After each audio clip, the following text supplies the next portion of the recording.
Welcome to the Alpha Pickleball Podcast, where we slice through the noise to bring you the juiciest insights, strategies, and stories from the dynamic world of pickleball. Join us as we serve up engaging conversations with top players, coaches, and enthusiasts, giving you an ace perspective on all things pickleball. Whether you're a seasoned pro or just stepping onto the court, get ready for a volley of knowledge that'll elevate your game to alpha levels. Let the rallies begin.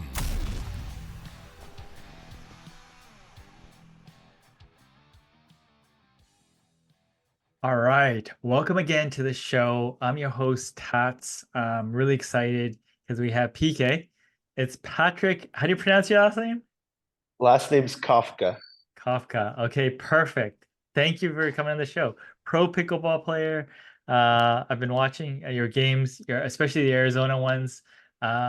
Looks like you have a lot of fun out there. Yeah, just having a blast. Obviously, playing Arizona League is a great time. I think it's the best production in pickleball currently. So I love doing it and just enjoying the ride. Yeah, and you come from a college tennis background, correct? Correct. So yeah, I played tennis my whole life, college tennis, went on tour for a little bit, got to about 500 in the world, Wow. and then switched over to paddle for a couple years, and then most recently I swapped into the pickleball world full time. So What made you jump to the paddle? I haven't played yet. I'm itching for the first court to be available locally, and I'll try it.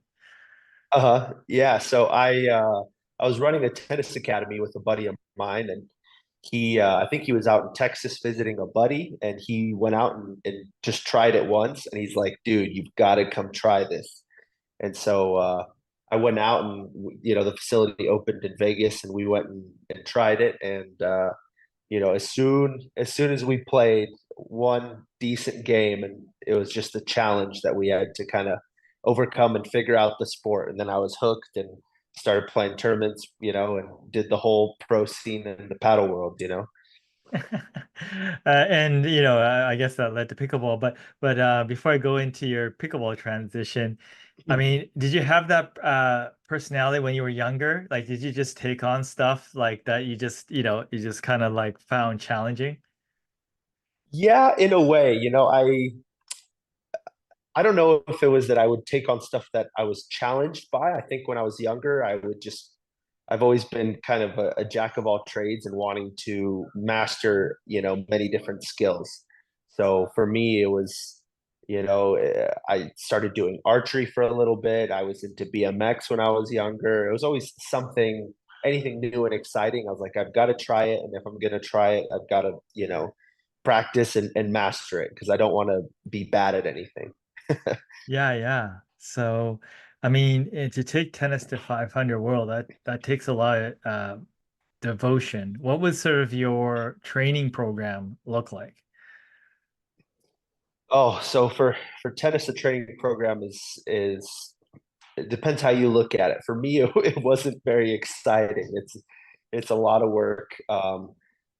It was basically a 8 to 12 hour day, right? So I'd have practice was usually from 8 till about noon, which usually I had a lesson. So that's kind of how I was funding my career was with coaching. So I'd have a lesson from sometimes from 6 to 7, and then 7 to 8, and then I'd have training from 8 till about noon. I'd go for lunch. Then I would have I would do maybe an hour of specific skills training, whether it was with one of the other coaches that I was working with would help me with a skill, or I would just kind of go out and serve or do something on my own. And then I had a second practice in the afternoon from about 4:30 to 7. So, and then lessons anywhere in between those hours that I could fit in. Yeah, yeah. I remember when I was playing junior tennis, I was practicing 3 hours plus a day, and I thought it was pretty good. And I went down to a US training camp, and then first day we're Yeah. out there almost 8 hours, and then Yeah. we're suffering from heat stroke, and they drive us to get some aspirin and tell us to suck it up, and we show up the next day. I'm like, it's Yeah, that's different. how it goes. No, I mean, my entire career, I basically lived off of, Aleve and ibuprofen. So that's just kind of the nature of the game. And a lot of my coaches were Australian, and they also aren't they're not very easygoing in terms of injuries and leniency. Yeah. So, they all kind of look back at their personal career and like, that's it's just being a pro athlete. You're in pain every day. They just say suck it up and figure it out and move on. Wow. Yeah. So walk me through from padel to pickleball. What happened there? Yeah, so I played a couple years of padel. When I stopped playing, I was about four in the country. Love the game, absolute blast. I think the major change for me was just seeing the growth of pickleball, in the country. And obviously, my wife was pushing me pretty hard to kind of swap over into the pickleball world. She was seeing the progress on social media and everything.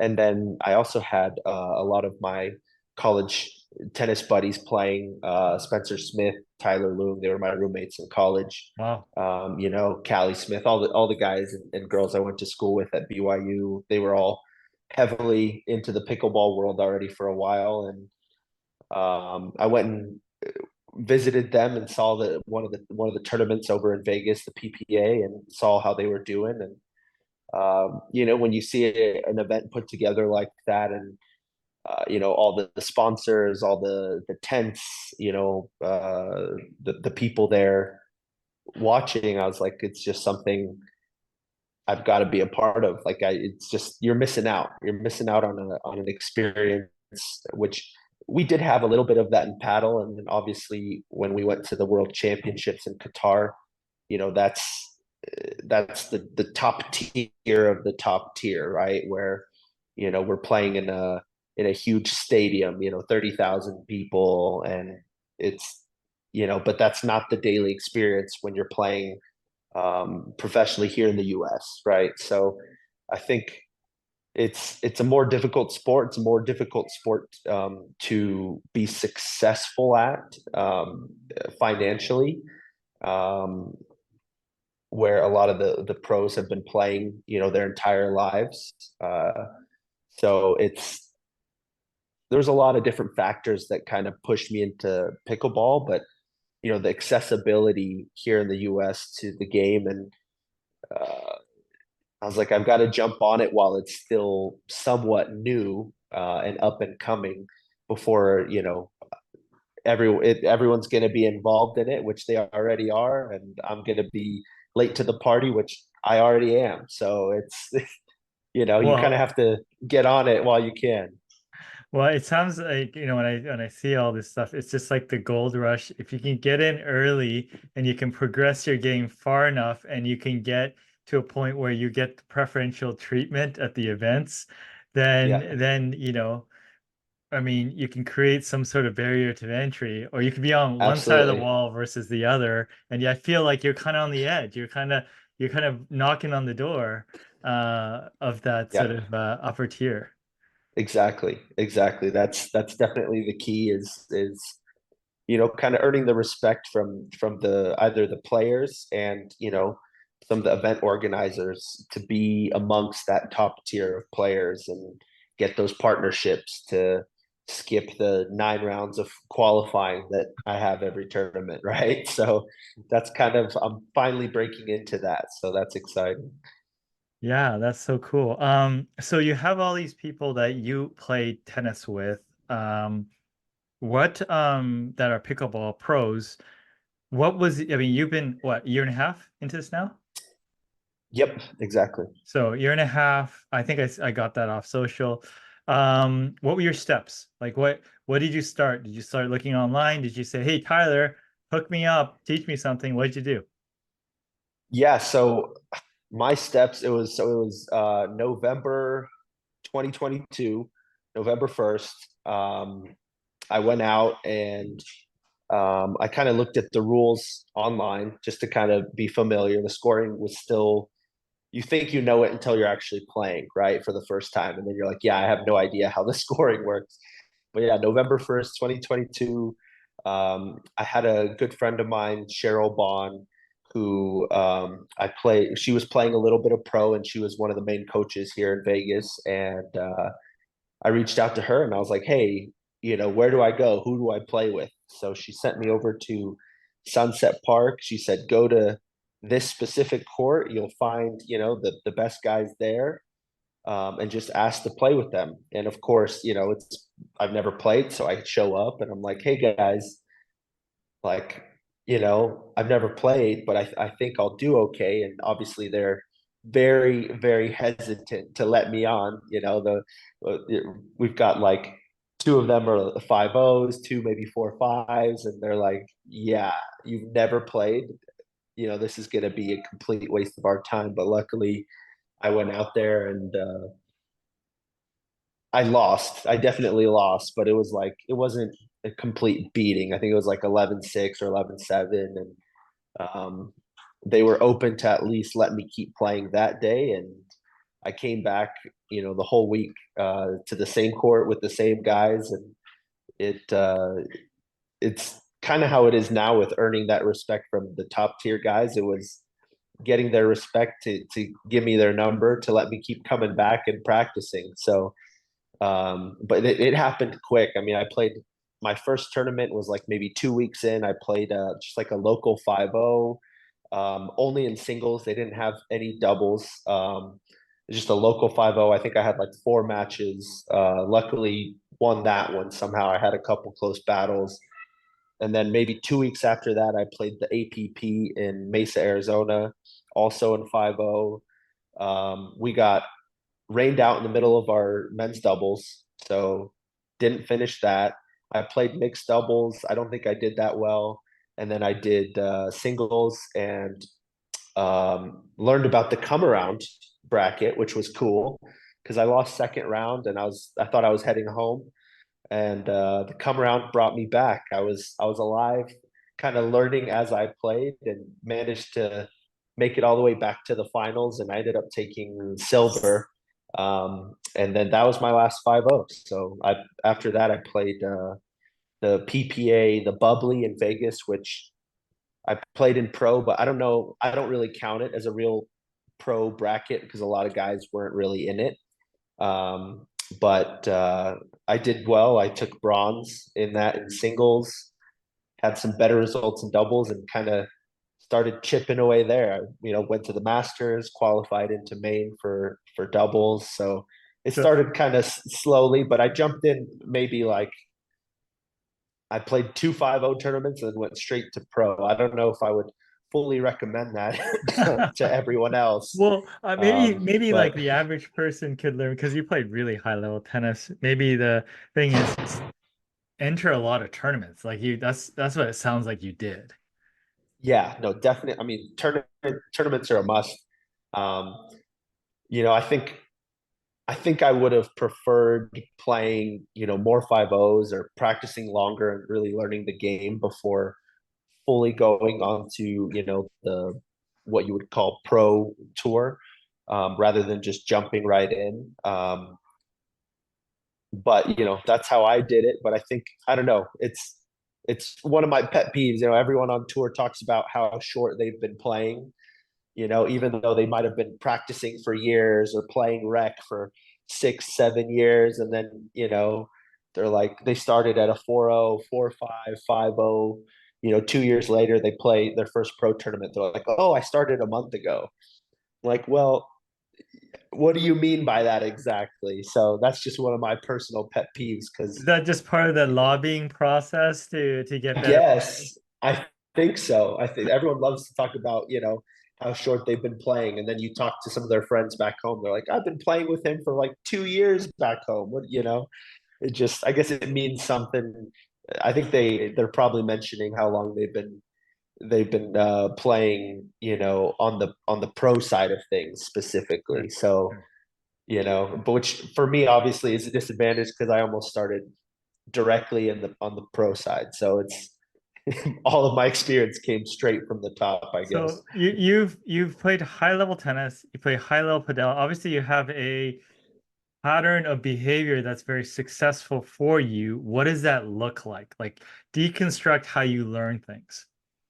Um, I think, I've released a couple videos on how I go about, my practice, especially rec play. I think a lot of players don't get the most out of their practice, out of their rec, because they're overly committed to winning all the time.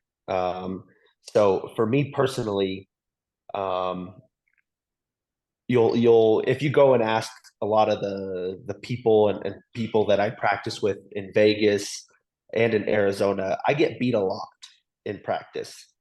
And a lot of people mistake that, for being my real level. But the reality of it is, I don't care if I lose to any of these guys in practice because it doesn't mean anything. And what I'm doing is I'm doing a few things. So I'm finding the better player on the court, right, on the other side, and I'm giving them the ball as much as I can possibly give them, right? So that's number one. Number two is not just the better player, I'm finding what they're good at. Where in a match, I'll find what they're good at and avoid it. In practice, I'm finding what they're good at and I'm hitting to that strength, right? If someone's really good at blocking drives, I'm driving everything. Yeah. Just, because if they're good at it, then that'll help develop my drive or develop that part of my game. If someone's an absolute master in the kitchen and they'll never miss a dink, all right, dink battle every point, right? So that's part of my training. And then the third thing is I handicap myself, right? So like for myself personally, obviously coming from tennis, I'm going to have a pretty solid drive. So when I'm playing rec, I'm not driving hardly anything. I'm hitting all drops on thirds. I'm trying to kind of handicap myself, or I won't speed up off of a certain side, right? If I'm, you know, really feeling the speed up off one side that I do well at, maybe I won't hit that speed up. I'm only going to speed up off my backhand, for instance, when normally I would off my forehand, for example, or different forms of handicapping. I'll try to slice all my returns, or I'll try to come over all my returns with topspin, and just kind of create different variations of practice. Where I can get the most out of it. A lot of people try to complain like, oh, the people I have to practice with, they're not that high level, they're not that good, but if you look at other athletes, the top of the game, Roger Federer, Novak Djokovic, I mean, how many guys are they practicing with that can actually beat them, right? Yeah. So Or there's always do they a way not want to show them their game? yeah, that too, right? I mean, I think it's more so that it's, I had the privilege of training with like Juan Martin Del Potro and some Wow. of the top pros, in tennis at Indian Wells. And uh, when you talk to them, they're like, hey, look, I'm going to hit every ball as hard as I can right now. And a lot of them are going to go out. But I'm okay with that because practice doesn't have any bearing.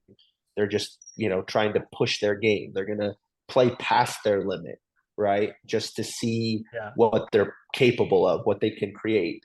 So They'll in go like for a shots that they tournament, might not go for. to clarify, in a tournament, like Paltrow would smash shots that he above and beyond what he'd take into a game. No, the other way around. So Oh, okay. in practice, he's going to push his Got boundaries, it. right? So like, which is something I do a lot in practice too. So I guess I didn't mention where um, you know anything that's anywhere near being possible for an ATP, for example, I'm going for an ATP, right? And half the time they're going to be like, "Oh, that's not there. That's not there." Yeah, a lot of the times it isn't, but maybe I can find a way to make it where then if I'm cutting it close in a match, it's not going to be anywhere near as close. I'm going to play a lot more conservative, Yeah. right? So you're way more within your limits in a real situation that um, you're comfortable now because you've been pushing that boundary in practice, going for crazy speed ups, drop volleys, different shots that you, in case you need it that one time, 9-all in the third game, and you need some crazy shot to secure it. You have it because you've been hitting it. When normally, if you're just trying to win the practice rec game, you're probably not going to pull that out. You're going to play really steady. So Yeah. Yeah, I know someone locally that like, I know everyone has advice, oh, you shouldn't do this, you shouldn't do that. And I know someone locally that always tests those assumptions by just yeah, pushing it and says, yeah, well, maybe that advice was valid three months ago with a different ball and a different paddle, but he's yeah, always kind of like testing the edges of what actually works for him. yeah. I think obviously there's a balance to everything, right? Like if I go out to a rec game and I'm going and I'm playing and I'm just speeding up every single shot and I make 1 for 10, I'm not going to get anything out of that either, right? So there is a balance to it. I think what I'm talking about is like maybe on a 50-50 ball that you're like, oh, I don't know if I could go for it. Maybe it's there in practice. I'm going for it. Yeah. Right. I'm gonna try that. So that, you just keep raising your level. That's kind of what it takes, or you serve bigger than, which I serve a lot bigger in rec than I do in real matches. And I think I just have to, and I don't miss in rec. I just, maybe it's a fear thing, and that's part of it, is just kind of transitioning that into your real match play, the things you're capable of in Yeah. practice, for example. Yeah, that makes sense. Huh. Okay. So, yeah, I like the idea around handicap. Now, um, I know there's a little saying that says, practice how you play, but do you like sort of change that mode like 2 days before a tournament? You play a few rec where you go to people's weaknesses to just sort of flip that switch? Definitely, right? So as you kind of close in on a tournament, I'm gonna kind of settle in and do more of that mindset where I'm just playing rec a lot. It's maybe not 100%, to what I would play in a match, because obviously there's different factors of adrenaline and energy and different things. But outside of that, yes, I'm playing for real, as I close in on a tournament, to be as similar as I can, to what I'm going to experience. That also still depends on who I'm playing against, and if I can find, usually a couple days before the tournament, I'm probably nearby to the tournament already, and if I can find someone that's you know at tournament level, then obviously I can just play a real game. But if I'm home and maybe there isn't anyone, up to that level to play against, then I'm still gonna have to handicap myself, one way or another. Obviously, the most ideal would be if I give them, a head start, like a 6 point lead or something. But not a lot of people take to that very kindly, So it's not always like I can do that. So I find ways, I don't want to offend anybody or anything. So there's different ways to go about it. But definitely, I mean, I think, in my opinion, the practice, as you intend to play, um, I take that more in the form of like a intensity, right? Because it's very easy when you're testing those boundaries to drop your intensity and your focus, right? Because you're gonna make more errors, you're gonna make some dumb decisions, per se. But as long as you have the right intentions, as long as the intention is there, that's really the key right there. The key word is the intentions have to be correct, and as long as your intentions are correct, um, then it doesn't matter. If you might make a few more errors than you normally would. Okay, very cool. Given that you played a lot of competitive sports, what does your preparation look like for pickleball? Your mental, physical equipment? What how do you prepare? Um, how long out are we talking? Let's How early? say, going into the tournament, your gear mentally, just say 2 days before. What are you thinking about going into the tournament? Yeah, so I'll start with gear for sure is very important. Where I'm talking uh, personally for me, I've got fresh grips on all my paddles. All my paddles are leaded exactly the same, swing weight, static weight to spec. Um, you know, ideally you have fresh paddles to be playing, for the tournament, so you don't have to really clean them off or anything. That's kind of the ideal situation. Um, if I'm giving advice to others, but so obviously gear, I'm I would say I'm over prepared in terms of gear. I bring a lot of extra gear because I never want to be missing something. I had that kind of came more from my tennis background and how my coaches were, where I'll have extra sweatbands, band-aids, medicines, Shoes? athletic tape. I'm talking everything. Shoes. I'll bring one or two extra pairs of shoes just in case. Laces.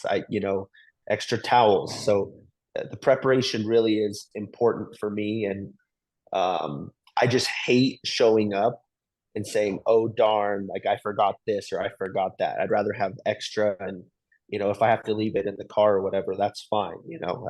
I have enough. So that's in terms of gear. Obviously clothing, whatever it is, having enough, having extra changes of socks and shirts. And then in terms of my game, it's kind of as I mentioned, where I'll start kind of transitioning from drilling maybe more into a point play type scenario or rec games, at the highest level that I can find. Um, as you get closer to tournament, that kind of brings the game, closer to tournament play readiness. And then mentally, I did a lot of yoga and meditation when I was younger, for the tennis training. It's probably something I need to get back into a little bit more, if I'll be completely honest. But I think the mental side of things is obviously overlooked the easiest for a lot of players, but it's probably the most important. And it varies, the most. Obviously, there's a different tension for um, someone like an Anna Lee who's holding up like historic records, right? So she has different nerves than I do. But then maybe if I was making millions of dollars a year playing pickleball already, then I also would have a different stress where maybe this match doesn't matter, right? So the stresses are different for everyone, and if you like, for me, every match and the points related are so important because I don't want to play 9 qualifying rounds in one day again, right? So I have different stresses, especially early on in the tournament. I almost the early matches are the toughest because you kind of have to find that rhythm. And for me personally, even if I've been training hard, I have to kind of relearn how to play. It feels like, because because that energy and that stress is different in a real tournament where now I'll play like 1 or 2 rounds and I'm like, okay, now I've got the jitters out and I'm comfortable again, even though I should be anyways because I've been playing. So it varies for everyone, but the mental side of things is very important in learning how to a lot of those thoughts and those stresses, they're not going away. Everyone has the same thoughts, but the best athletes are the ones that are able to kind of push those thoughts aside or let those thoughts go and just bring it back down to the basics. It's just at the end of the day, it's just pickleball, right? Like we're having a great time traveling all over the country, seeing these crazy places, hanging out with friends, playing pickleball, right? So that's kind of A lot of people don't like when I say it's just pickleball, because it means a lot to a lot of people and it means a lot to me, right? I mean, it's my whole life right now. So I understand that. I don't disagree. But my point is more that, you know, with the other things going on in the world that are way, way beyond the stress of going out and winning a pickleball match. So this, in the long term, it's just a game that we have the privilege of being a part of. So that's kind of how I approach finding that relaxation and not being overwhelmed. Yeah, that sounds good. And when you're looking at the draw and stuff like that, do you do a lot of thinking ahead, planning for certain opponents, anything like that? Um, yes, I wish we don't really get to see, too far in advance who we're going to be playing. It kind of comes out the night before. So I don't get that much advance on planning maybe like a game plan, but definitely, at this point, for the most part, in qualifying, there's still going to be some guys you don't know, but once you're into the main draw and you're playing, some of the big dogs, you kind of everyone knows everyone pretty much at this point. Maybe some of the round of 16ers don't know, some of us first or second round guys that managed to get through, they might not know us, but obviously from my perspective, we know everyone, and we know them and how they play. So um, if I finish a match early and I have an opponent that I'm not 100% familiar on their game and they're still playing, I'm definitely gonna go hide in some corner somewhere and watch them play and see some of that stuff. I'm big on tactics. That's always kind of been a forte of mine in all the sports I've been a part of, and in my coaching career, in tennis, I was a master tactician. So I definitely take some sneaky time to watch people before I play them. I just don't like them to know that I'm watching them, so I'm always hiding somewhere where they can't see me. With a disguise or something. Yeah, maybe.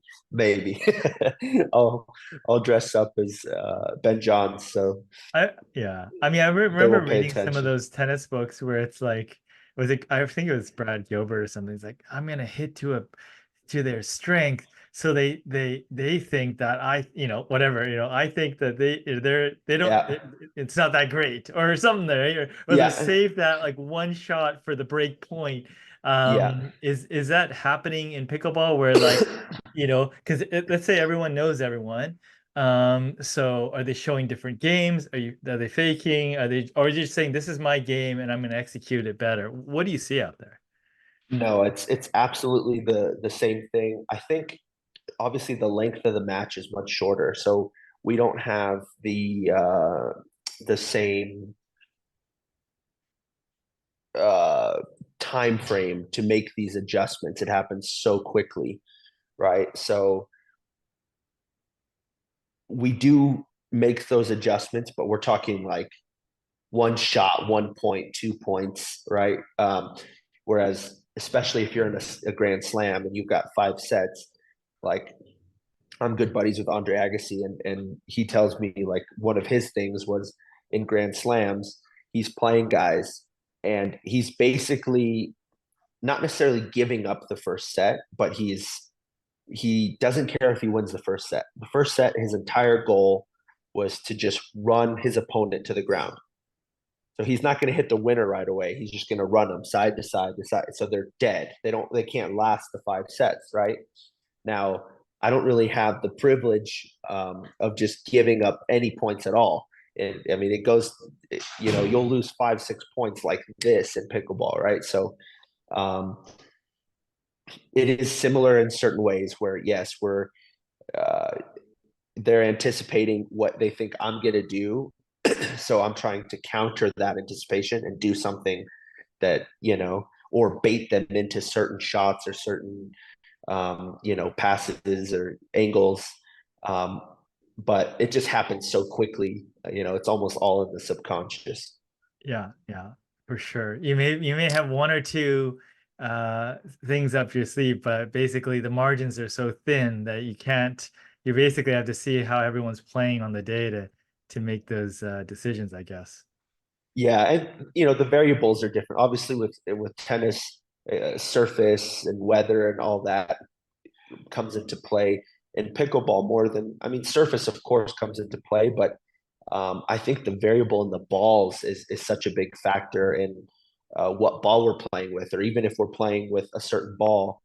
You get bad bounces all the time from all balls, right? So it's like you have this whole grand master scheme plan, right? And then they serve it and you get a bad bounce and that all goes out the window like super fast, right? So it's just a little bit more difficult to employ some of these tactics and these strategies um, because of how quickly everything happens and the size of the court, frankly, is it's so short that the time between shots is so quick, um, that by the time you even adjust to a bad bounce, you thought they were going to be at the net. They're not at the net. I mean, it's just like it happens so fast. So just So going back to how you train, you basically train in all different ways, all different handicaps, so that if it does come back in the split second, you may be able to pull something out that is in there somewhere. absolutely, absolutely. I mean, that's the ideal. I mean, 100% I'm missing different things that I could be working on. Like I'm definitely not an expert. I've got a year and a half of this under the belt, but you know, at a pretty good amount of high level experience now, I have an idea of what I'm gonna find from most people, right? But then there always comes, there's a couple guys on tour that, for instance, in doubles, there's a buddy of mine that's coming. He's a Japanese kid. Okay. His name is Yuta, Okay. and he is a top 3 player in the world of soft tennis. Yeah, my Okay, mom used to so play that okay, see, in I school in I was Japan. not familiar. Yeah, see, I wasn't familiar with the game at all, and obviously it's very popular over there. And so he's now fully committed to pickleball, and he's in the States and he's training. But a lot of those guys, or most, I would say, maybe you're more familiar than I am, they don't have a backhand. They hit everything kind of inside out with a forehand, right? And so now he's playing pickleball, and he rips this thing like inside out forehand, like tomahawk thing. And obviously I haven't prepared for that shot, but that's all he hits in soft tennis, and now he's bringing it into pickleball. There's a couple other guys. Aiden Shank does it well, but that's a new adaptation you have to get used to. When this guy comes and he starts playing on tour and he's one of the top guys, when you play against him, you have to be prepared for that. Didn't tennis So players, was it Beresitegi? I can't remember his last. Doesn't he use the same side of the face too with this one hander, the clay quarter? Like he was so far west what's that his he was. name? I think it was. I mean, maybe saying it wrong. Beresitegi or Beresitegi. I don't. I vaguely remember Hmm. he was so far west that he was using like a one-hander on one side, and then the forehand was so far over. But I mean, rare exception. Yeah, I'm not entirely familiar. I know, I mean, Jack Sock, a good buddy of mine, he was also really extreme on his forehand Yeah. and pretty much could flip it, from the forehand straight to the backhand side. Yeah. So I don't know if he probably adjusted the grip a little bit, but there's a few guys that, especially as that Western grip when I was growing up was really becoming popular. Where they'd be that far over that they'd be hitting, the same grip on both sides, which is crazy to me. But yeah, I mean, it's just another thing that you have to start training and adjusting for because guys are bringing that in. That's very cool. It's a very personal sport. Yeah, definitely. I love it. Is there anything that I did not ask you, but you wanted to share? Um, Not particularly. I mean, obviously people know I'm involved with. I'm one of the founders of Thrive Pickleball Paddles, and we're kind of having some recent success here in tournaments and in sales. We have some of the big YouTube review guys coming out next week out to Vegas.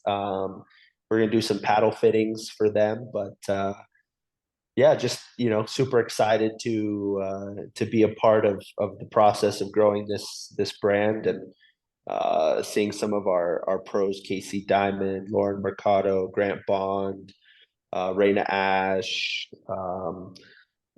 Luke Ness. I mean, I'm missing so many. Samantha Parker now. Our team's always growing, but we're excited. We're bringing some really cool innovations into the game, and with our paddle technology. But that's pretty much it. So Perfect. Thank you. Thanks for tuning in to the Alpha Pickleball Podcast with Tats. If you enjoyed today's episode, subscribe, rate, and connect with us on social media. Stay alpha on the pickleball court. Until our next session.